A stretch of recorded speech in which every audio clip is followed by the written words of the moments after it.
Partout au Royaume-Uni, les Britanniques réalisent que l'avenir du pays va s'écrire en dehors de l'Union européenne. Mais ici à Londres, c'est un choc et une déception.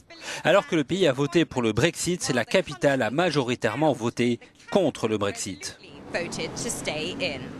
Les Londoniens ont voté à 60% pour le maintien du Royaume-Uni dans l'Union européenne, alors beaucoup regrettent l'annonce de ce divorce historique.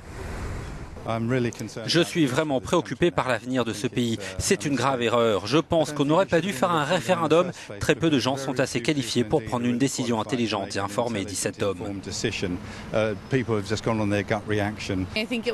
Ça a été un choc. J'ai eu peur, dit cette femme. Il y a beaucoup de tensions maintenant. J'espère que tout ira mieux. Le résultat n'est pas ce que je voulais, mais j'espère que ça ira.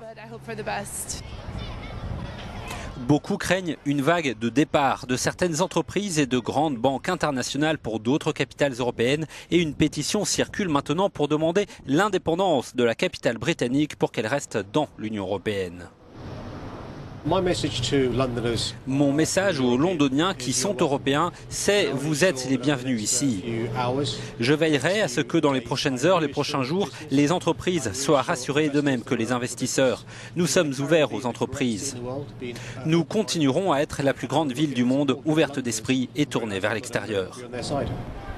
Le maire de Londres essaye de rassurer aussi les expatriés qui vivent à Londres. Leur situation ne changera pas selon lui. Le Premier ministre démissionnaire David Cameron a précisé qu'il n'y aurait pas de changement immédiat pour les Européens au Royaume-Uni.